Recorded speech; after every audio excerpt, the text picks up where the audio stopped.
minutes, and we want to make the most of them because we have a long list of questions.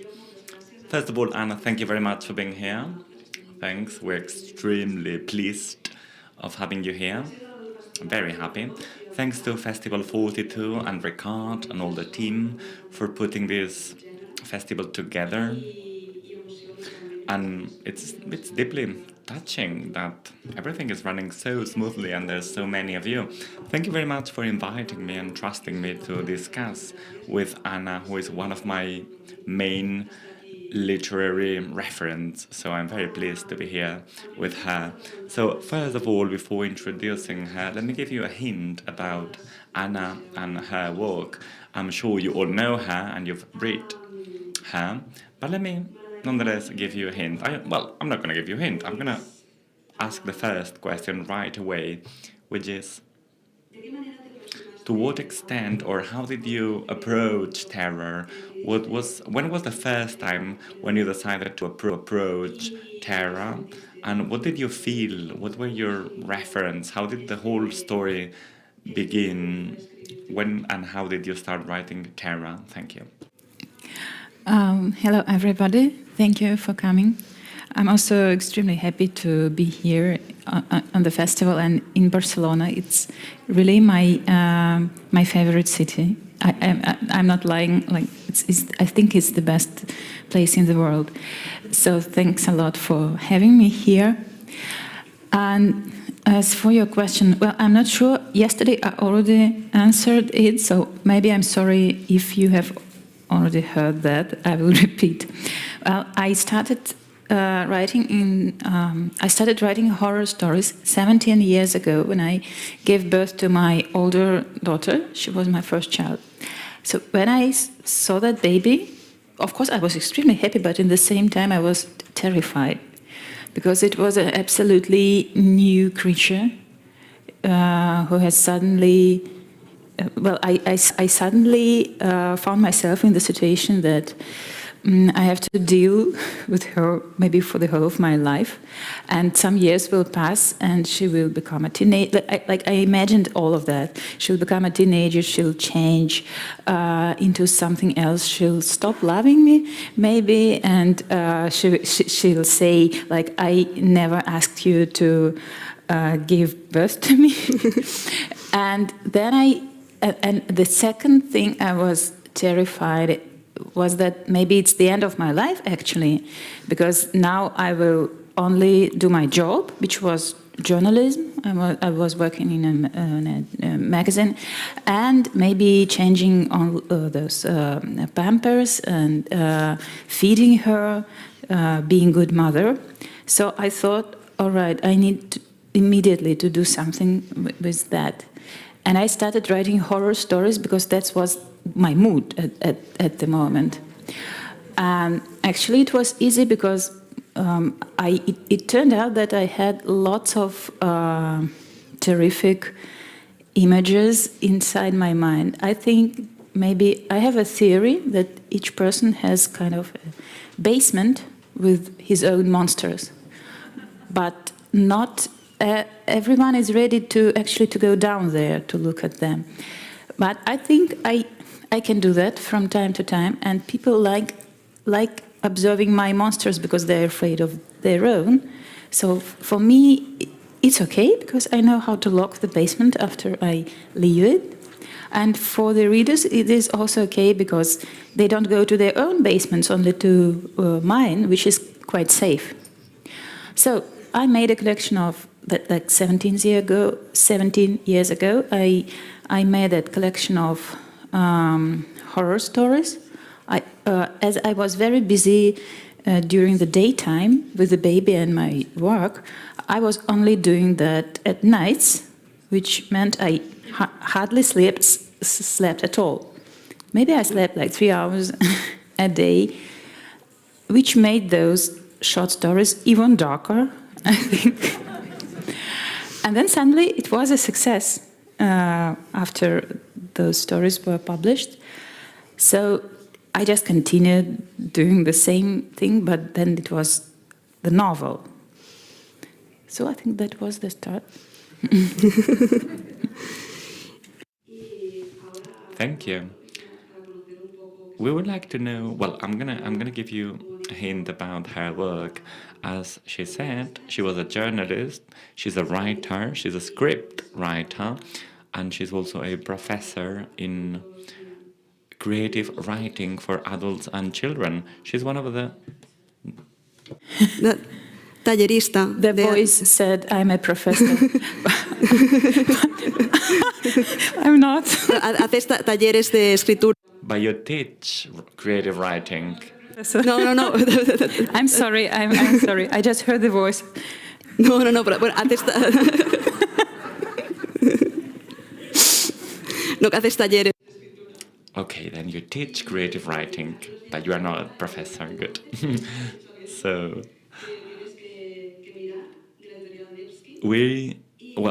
there's a book published in Spanish. Tienes que mirar is the title in Spanish. This is The Awkward Age. Oh, sorry, the one you wrote when your daughter was born. The Ícaro gland, El Refugio in Spanish, and now we have some new books published.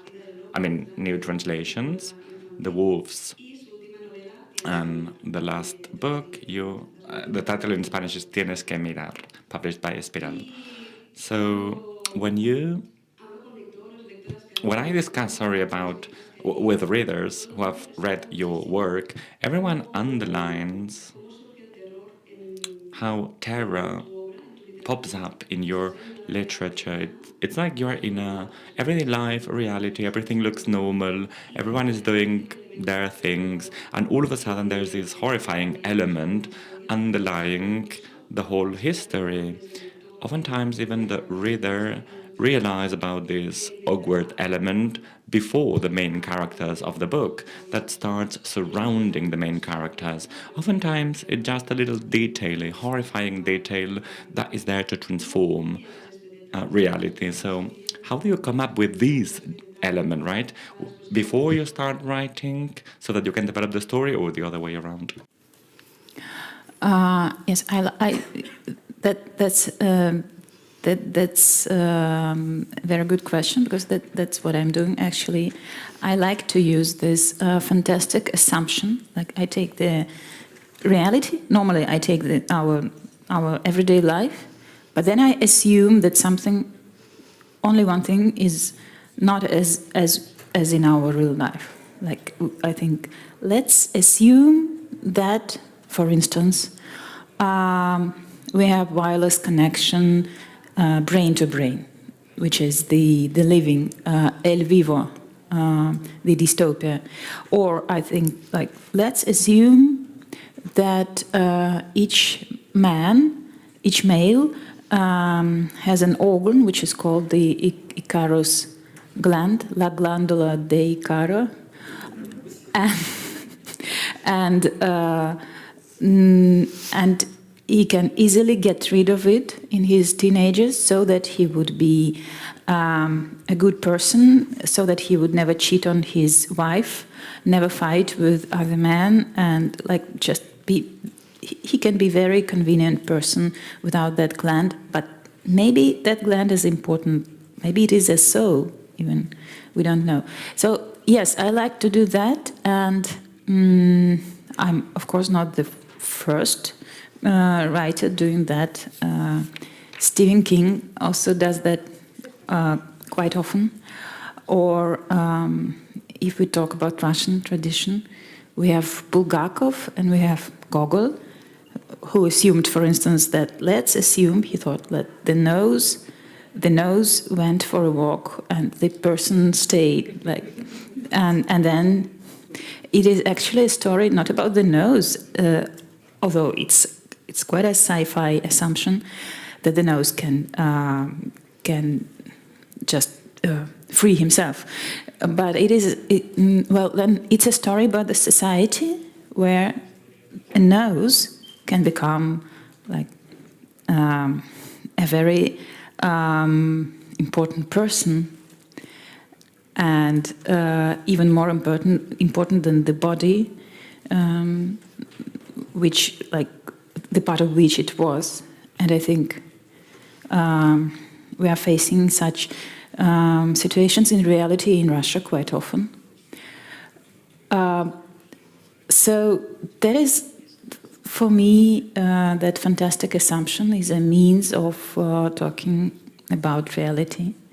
And it is much more effective, I think, than just talking about reality.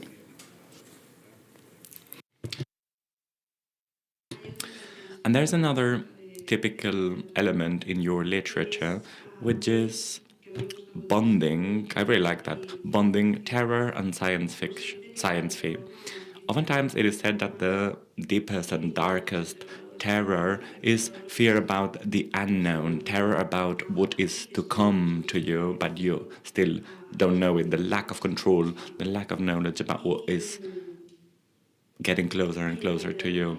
And in literature, this horror that is getting closer and closer to you, this unknown thing, can be a murderer, a monster, but also a potential dystopic future, which is in the corner, right? And that's what you really focus on oftentimes, the future that is about to arrive, a near future, and how characters start realizing, gaining awareness about this dystopic future. How do you imagine this future? How is this future that is about to be there? Oftentimes there's a melancholic and pessimistic description in the characters that are realizing about this future. On the first place, if we are talking about monsters, like I think as a person and as an author, I'm not really afraid of monsters that come from outside. The most frightening thing is the monster who is maybe inside ourselves. That is what really scares me. That I can change, or maybe monster sitting inside someone who is close to me, someone whom I love. Because I can change, he or she can change, all right, maybe it could be madness, it could be illness, some disease, it could be just the change of feelings. But what is frightening is that you can't be, everything is very fragile, you can't be certain even about yourself. When it's just a monster, you can fight him. But when the monster is someone who yesterday was the person you loved, you can't fight him, actually. This the metamorphosis is what is actually frightening. And if we talk about dystopias, sometimes it is also about the same thing. Like if we change the environment in any dystopia, first of all we have some very totalitarianistic society, toxic society, in which there is maybe a good person who tries to fight that, but in the end, in a normal dystopia, he always loses. He never wins because he changes inside himself. He turns into, he joins that dystopian community. Yep.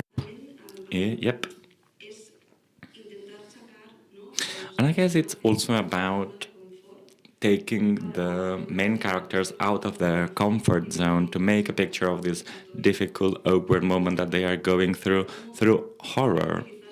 And it's, I believe, about using horror to take a picture of this unhappy moment and speak also about other emotions and not only horror. In other words, horror can be a means to produce and speak about other emotions in your characters, and that us readers also experience while reading your work. Other emotions arise from terror, isn't it? Well, horror is one of the basic feelings, and every time we touch some basic feeling, other feelings arise. I think that's normal. I don't use that kind of horror when we really. I don't use horror to really scare the readers. I use horror to maybe sometimes make them understand the fragility of our life. We can say that I'm afraid that I will die, but in the same time, we can say like it's a pity I'm going to die because we are unhappy about the fact that our life is going to end.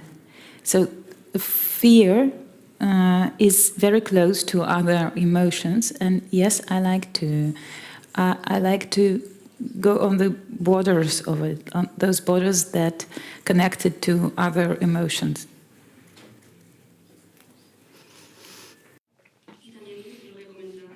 And before you talked about the monsters and fragility and metamorphosis and transformation in your characters, in your books, there's always a reference to the metamorphosis or change before monsters such as a metropolis, the health system, tech companies, and how characters experience change and a metamorphosis.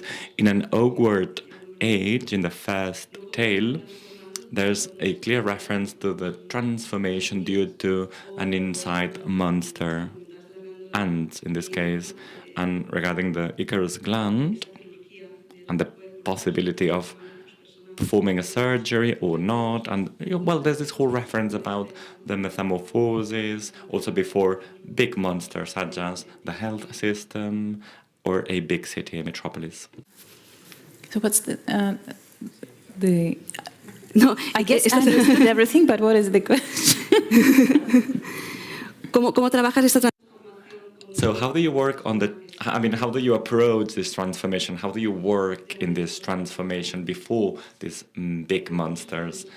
How do they experience this metamorphosis, your characters? Well, it's really something like it happens itself. Like I can't help doing that because that is what worries me a lot. That metamorphosis that may happen to me, may happen to you, like to my close friend, to children. My most concerns maybe are with the characters of children in stories, because well, a child is someone who is definitely going to change. He or she is going to get through that metamorphosis anyway. And so I have I'm not sure if you know that I have a short story which is called Parasite. It is actually a story about again Russian society and Russian church even, but there is a child who's very ill, and the doctor, together with a pope, is going to use the last chance for him. I assume, that is the fantastic assumption, that a human being may also have metamorphosis like the insects do. Like if and the doctor makes it possible for the child. He thinks that maybe if the child goes through metamorphosis and becomes something else, maybe with wings, he will get rid of the disease. And everyone expects that the angel will arrive after that. Of course, if it's a human being, a nice one with blue eyes, then after the metamorphosis, he's going to be an angel.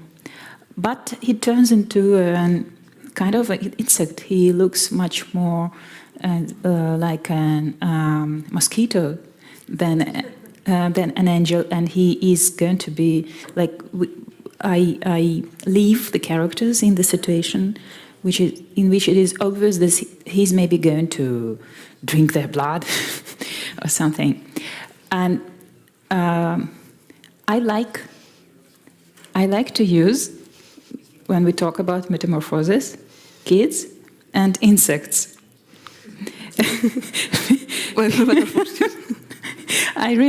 I noticed that in most of my stories there are either scary kids or even more scary insects. Son monstruos, sí, sí. Monsters indeed. Now, switching to your writing technique, what I really enjoy while reading your work, your stories, is this cinematographic environment with this very agile pace. Even tales sometimes are split in chapters.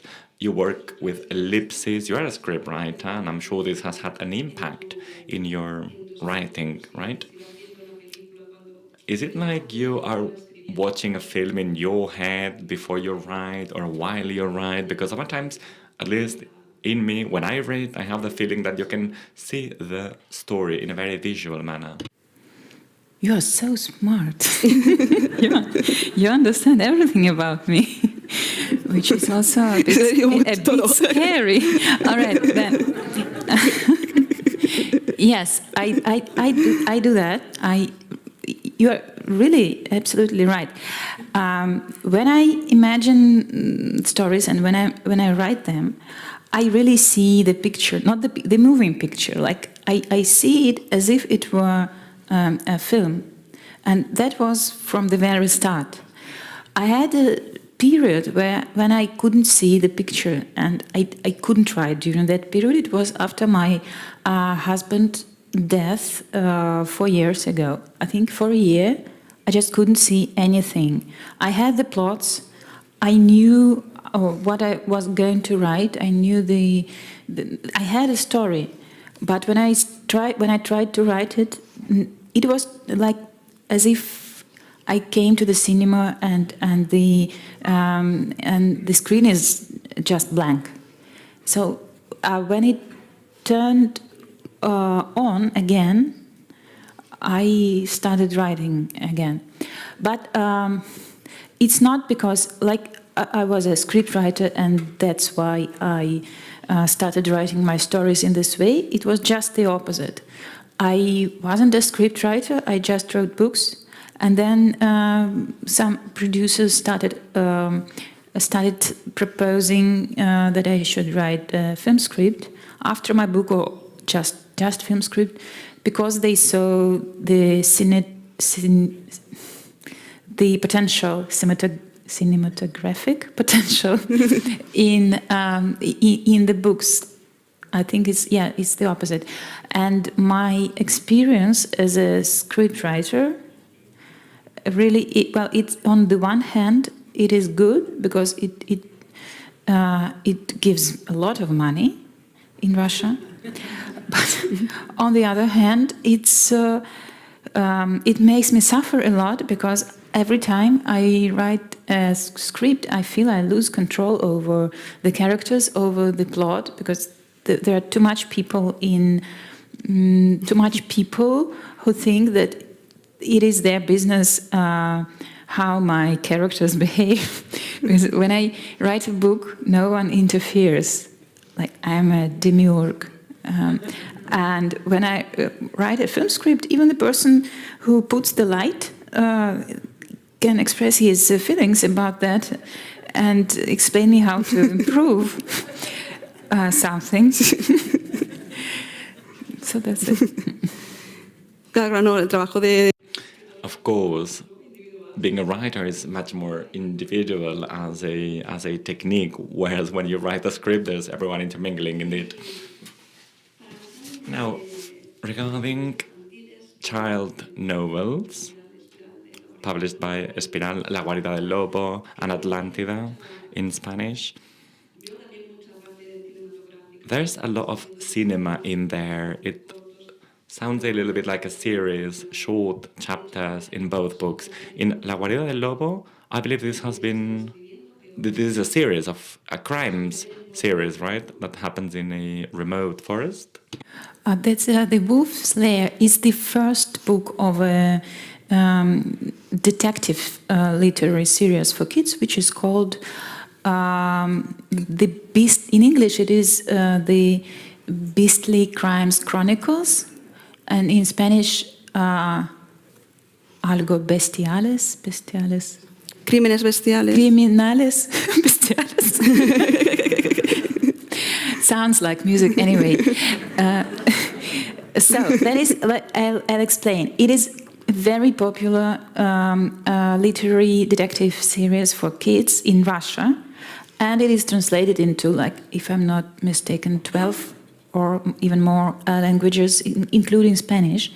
It is made as if it were a classical detective story, but the action takes place in the woods, and all the characters are animals, beasts. That's why it's bestiales. And the main character, the detective, is a badger, tejon.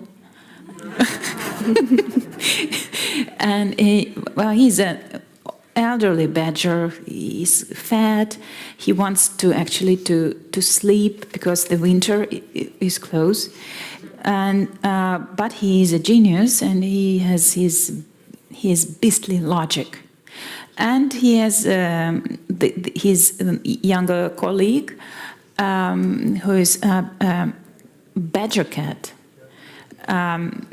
I would call him cadger, actually, but he's not cadger in the translation. Badger cat. Gato, Gato tejón. tejón, gato tejón. Gato tejón. Gatejón. El nombre es Gatejón. Yeah, and he is he's young, nice, and active, elegant, and everything. But he's very nervous because he doesn't know who he is. He doesn't know if he's a cat or a badger, and he behaves as if he were a badger because he was brought up by a badger. But like it seems it probably he is a cat actually. And he denies that cat nature, but every time he meets a beautiful cat, like a female cat, he gets in love. And in each book there is some crime, like the hare, the rabbit was eaten, for instance, or that the cat is the beautiful cat is stolen from the cats exhibition, something like that, and kids really like it. Y también tenemos a. We have also Atlantida in Spanish, which is the story, Baguette's story. Baguette is a home cat that falls in love with a street cat, and he has to travel through time in order to be acquainted with his magic history. All the mythology in Atlantida is fascinating. It's just amazing. How did you invent all this mythology from scratch? And it's just amazing. I'm fascinated by it. You invented that literally, and all the story behind Atlantida, Poseidon. It's just amazing. Actually, I get a lot of pleasure when I'm writing for kids. Like, I write for adults. I also write something. I think it's good what I do for adults, but it's not easy to do that. And when I write for kids, it just comes out by itself. I make no effort, actually. Just it is already there. And that cat in Gatlantida, how it is translated into Spanish? Gatlantida. Gatlantida. He has a superpower. He can travel through times. He can get to the past and to the future if he wants, because he is able to make the time slip. If he sits in front of any watch, any clocks, he can sing. He sing, and the clock stops, and he can get through the times. So you asked about the cinematography of those books. Actually, those detective stories, Beastly Crime Chronicles, are already, like in Russia, they already are making a cartoon TV series, and I write the script and suffer a lot again. and the Atlantis was bought by American company. Then maybe they will make a cartoon as well. Enhorabuena. Que... Congratulations. I love Atlantida. I was fascinated by all the mythology behind it, but we have very little time ahead, so let's now focus on Tienes que mirar. Es que la tengo allí porque es que no he traído los libros. I have it there. I couldn't carry all the books, but we'll show it because it's magnificent, and also the illustrations in the wolves are lovely, lovely, lovely. My child is 3 years old. He doesn't read yet, and he loves the illustrations. There's a lot of information in the illustrations. We're going to show them after. It's a lovely, lovely cover. Now, let's focus on Tienes que mirar. You have to look, published by Impedimenta. It's an autobiographical book, I understand, and in the first lines of the work, or in the novel, you already state that you are the character of a terror history. It's an emotional and physical journey, right? The one you had when you were told that you were pregnant, but that unfortunately the baby had a renal illness, and that's when the Russian health system, the monster, arises, a cold, non-empathic health system announcing this terrible news to you.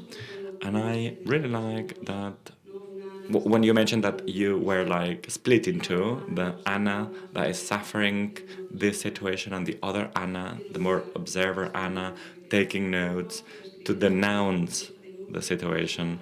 So how has it been to write this book, and how has it been received in Russia, by the audience in Russia? There's this claim against the Russian health system and the lack of empathy towards women's suffering. How was it for you breaking this taboo?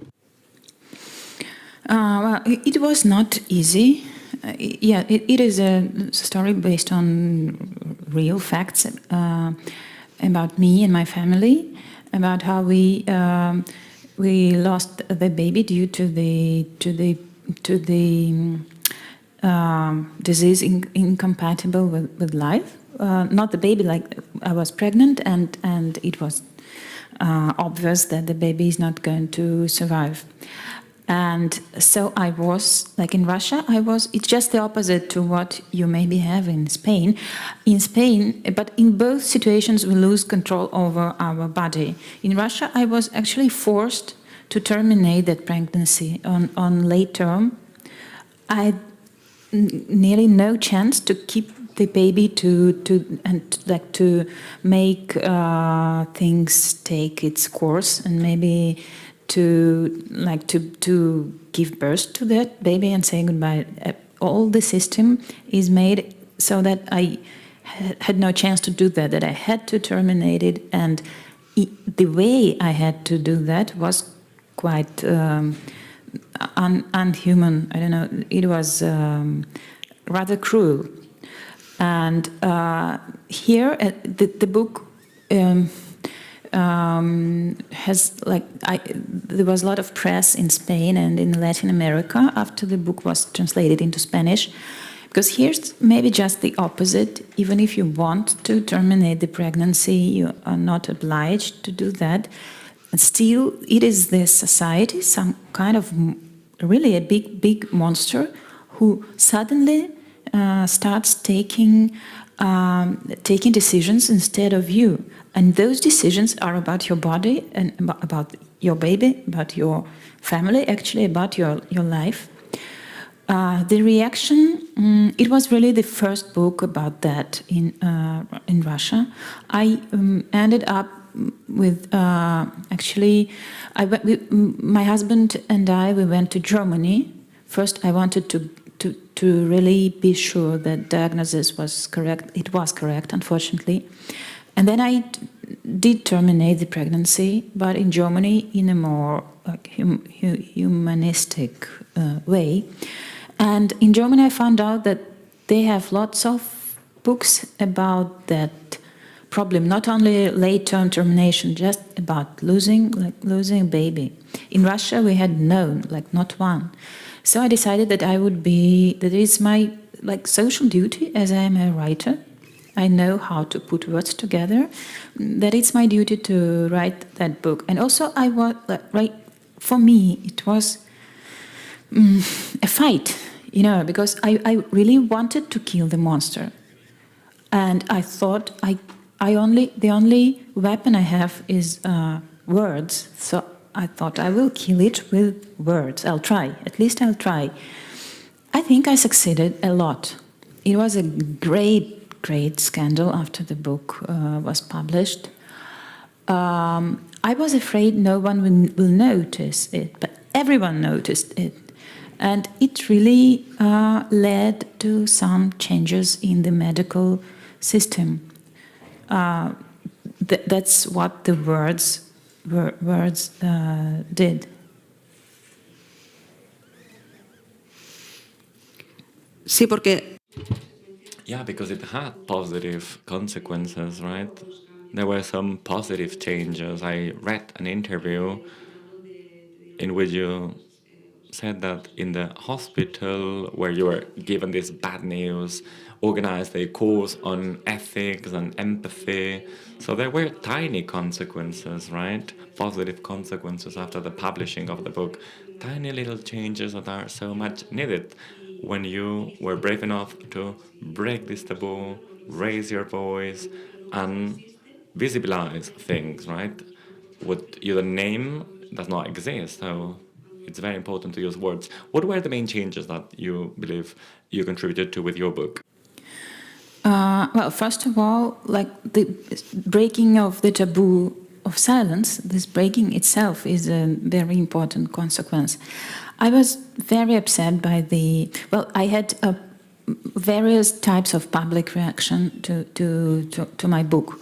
There were lots of people who were grateful, lots of people who got through the same experience and finally were happy to understand they are not alone. And but on the other hand, there were lots of people who reacted very aggressively because it was breaking of the taboo, and they told me and they wrote me, and some newspapers and magazines also. It's not only people like the press also, that the grief should be silent.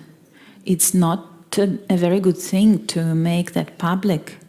And that, I don't know if you have that idioma in Spanish. In Russian we have an idioma, you shouldn't take off your garbage out of your house. All right, Sí. let it. Sí. Do you have that? So they told me, you took the garbage out of your house. That's not polite, Sí. I said, okay, should it stay in my house rotting? And why not taking it off? Because the neighbors would be upset. Sí. But I don't want to live with the garbage inside my house and trying to make a pretense that there is no garbage at all. So, some women were really furious, even those who lost their babies, because they said, all right, we were silent when that happened, and it's okay, we got through that. Why are you special? Why are you talking about that out loud? And then I understood it's a kind of, it maybe comes from Soviet Union, which was very like Sparta. In Sparta, when the small fox is biting you and eating you, if you are a strong person, you shouldn't actually yell and cry. You should take that silently. And if you survive, you will get much respect. If you die, then it means you were weak. Sí. And that is still this situation, like this social approach to grief and to bad things that may happen to you. If you cry, when something bad is happening to you, it means you are weak. You should be silent.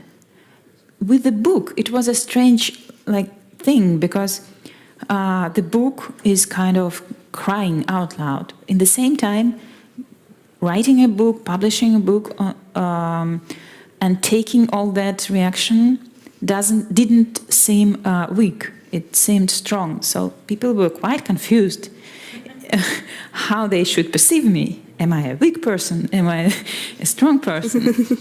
And well, but still, like that social discussion was very aggressive and was very rude. That is a bad thing. But the good thing is that it arose, that it happened at all. And as for the medical consequences, not only that, yes, you are right, they made the courses for doctors about how to show empathy to to patients, which they really needed because they showed no empathy at all. I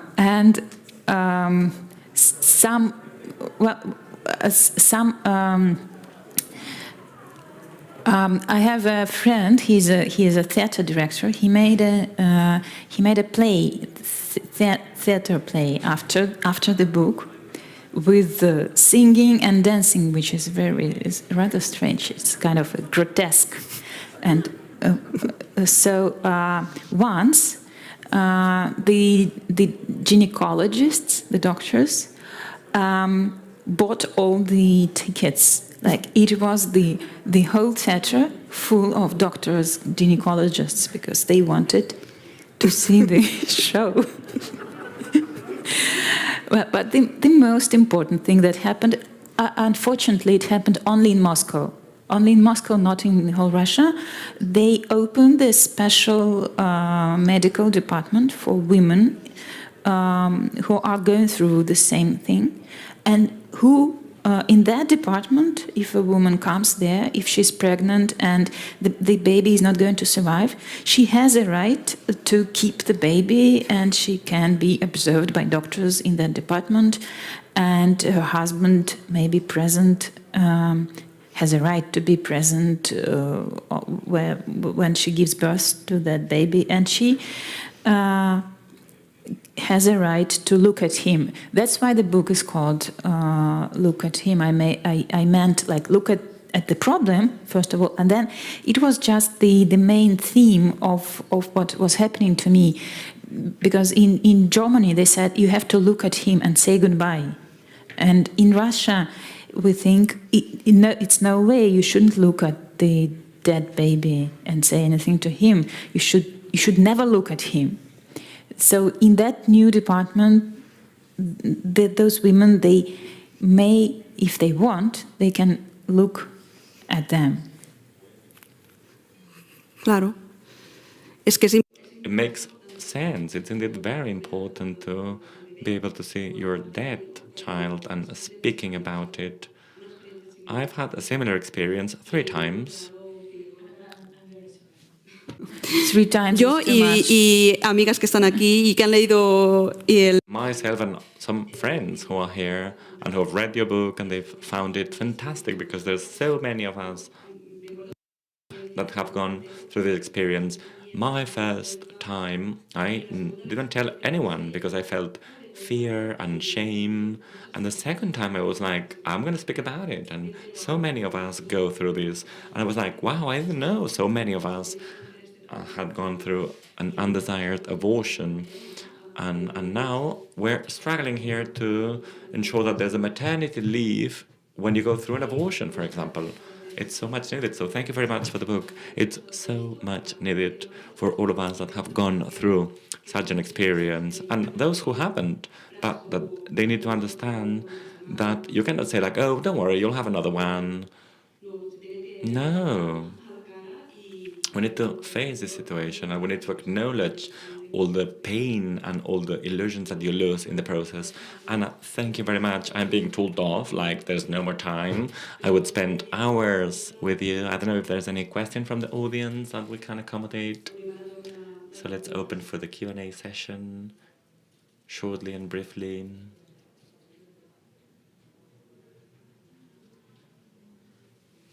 I don't know what's going on. Oh, unfortunately, we're like literally out of time because there's another session right after. So 1 question maximum. I've been left with a... There's another session and we need to clean up the room. So we need to leave it here. So, okay, she will be signing books outside, so get close to her. Thank you very much for being here.